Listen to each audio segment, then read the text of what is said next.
Good morning. Blessed third week of Easter.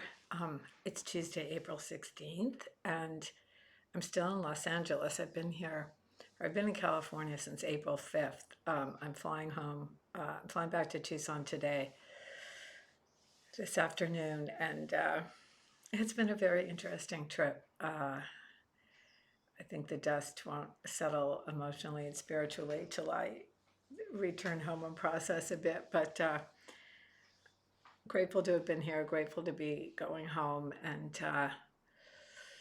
the heart of it has always been the holy sacrifice of the Mass. I've had St. Ambrose down the street that I've walked to every day that I've been here at 6 p.m.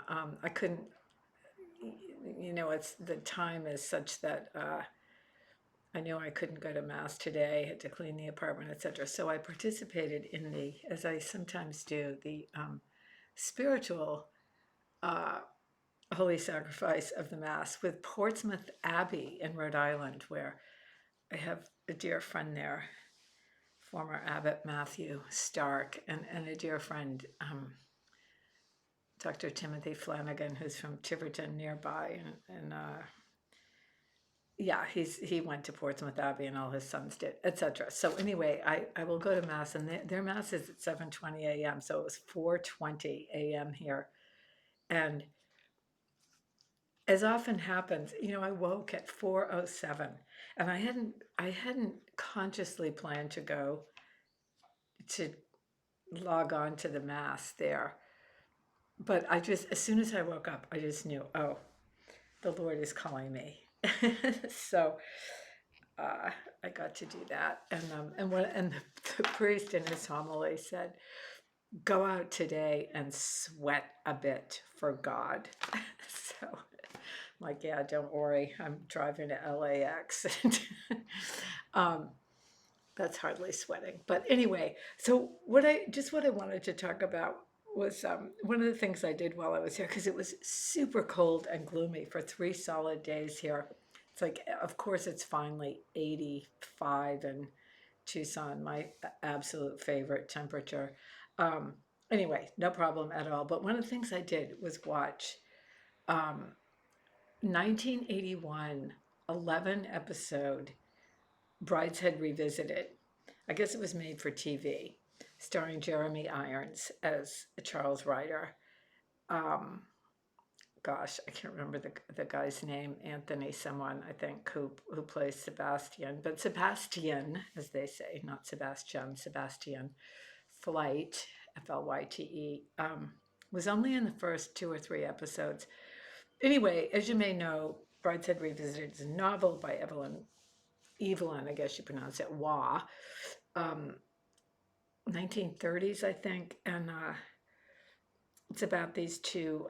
It starts out these two students who meet at Oxford, and one of them is Sebastian, and he comes from an old aristocratic British family who have been Catholic since the days of Henry VIII or something like that. Like, they're super Catholic. They have a chapel. How great would this be? Like a chapel with the Blessed Sacrament at their estate, Brideshead. But and Charles Ryder is resolutely agnostic and was not raised Catholic, has no, but the two form this kind of, it's not, it seems not to be consummated, which is kind of beautiful. And, but it has over time. I mean, it's a deep, deep love, platonic love, and Sebastian is this kind of rogue, this kind of charismatic. He carries around a teddy bear named Aloysius, and among other things, it's really a story about how alcoholism decimates both the person and the family, because Sebastian descends into alcoholism. Quite the signs are there, even when he's at Oxford. Anyway, the two of them gad about in this roadster, this expensive roadster, eating strawberries and drinking champagne and eating plover's eggs from the estate. And then Sebastian invites of course, invites Charles to meet his family, and then yeah, and he's got a bunch of siblings, and it's also a novel that's a lot about marriage in a way, because everyone there's adultery, there's remarriage without having had the first marriage, and no, I mean they're deeply Catholic, but like we do, um, don't always aren't always able to follow the teachings of the church with kind of disastrous and tragic results. Um, but anyway, I just wanted to read this little just to give you a flavor. One of these days, I'm going to start recording these on Zoom, and then I can do screen shares. But anyway, at one point, but the Catholicism is just woven through the entire novel. Um, no, even more so, I think, in the series. And anyway, at one point, Sebastian observes, "Oh dear, it's very difficult being a Catholic." Charles replies, Charles Ryder, "I suppose they try and make you believe an awful lot of nonsense."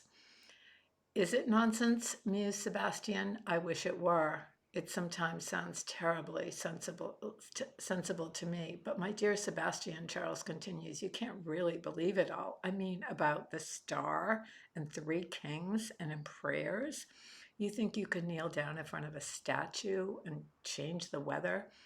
"Oh, yes," said Sebastian. "Don't you remember last term when I took Aloysius, his teddy bear, and left him behind I didn't know where?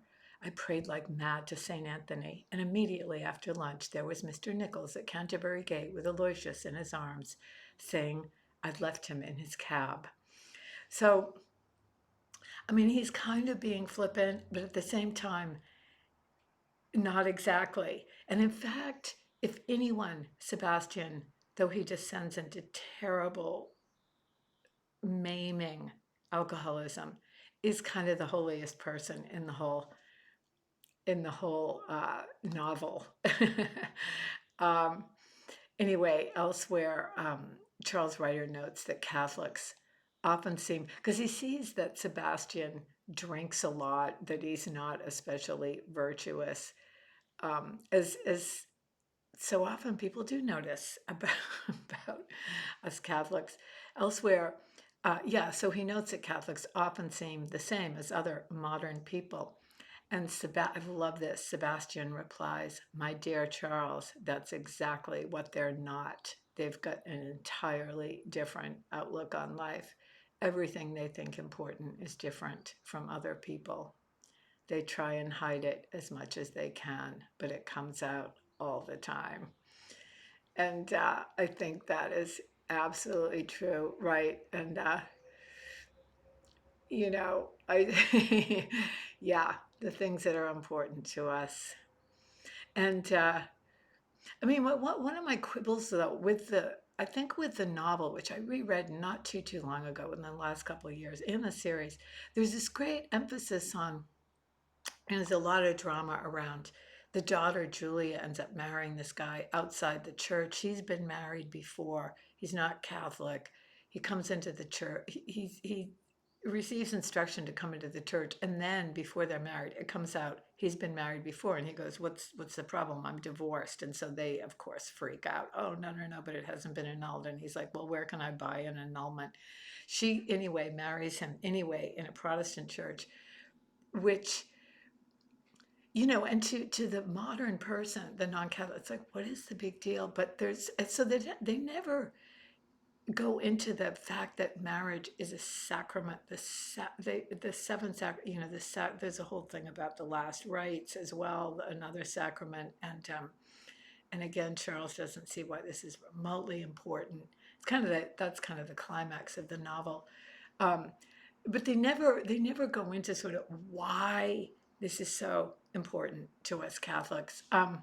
Anyway, the series, it gets. I read a bunch of the reviews after it. It does get. I wouldn't say boring to me anyway. The acting is pretty wonderful. Jeremy Irons slash Charles Ryder. However, I mean, he becomes to me kind of a non-entity. The last 4 or 5 episodes, he barely speaks. He just kind of looks soulfully or quizzically, wears beautiful flannel and tweed suits and linen shirts and cufflinks, and they're constantly drinking and having the butler bring them incredible food. But anyway, it was I watched the whole thing, and it really is, without laying it on too thick, about, Catholicism is at the heart of the novel and the series, and it it throws everything off balance, as the Misfit said in Flannery O'Connor's A Good Man is Hard to Find. Um, it's also a wonderful part near the end. So Sebastian ends up, he disappears. He turns up, he's had this lover, this German lover who was a total sponge and a kind of ne'er-do-well that Sebastian faithfully cared for. Um, but he ends up at this monastery. He washes up at a monastery because he has actually never lost the faith. And he's still a drunk. But he ends up at this monastery, I think Tunisia, and asked to be taken on as a lay brother. It says they were shocked that he wouldn't eat because he still gets his money. They send him money from his trust fund or whatever, his inheritance. There he was with all that money, so thin. So see, Sebastian fasts, and we never know what's going on in his head, whether he's fasting for his sins, for his drunkenness, what. They'd given him a room to himself. It was barely more than a monk's cell with a bed and a crucifix and white walls. They had the idea, and this is his sister Cordelia. Cordelia, the youngest child, interestingly, is also super Catholic. And well, actually, she's holy too. She goes off and is like serves the poor type of thing, like a sort of semi. Her and Sebastian are similar. They can't quite join an order, for example, but she especially serves, and so she comes back to Brideshead, and unfortunately, she's super dowdy. I'm always like, why does being deeply faithful have to be always be equated with dowdiness? Like, why can't we look bright and cheerful, and have some, have a little bit of style? But anyway, um, so she says, Cordelia is saying to Charles, he hasn't seen Sebastian in years, and she says they had the idea at the monastery of making him a sort of underporter.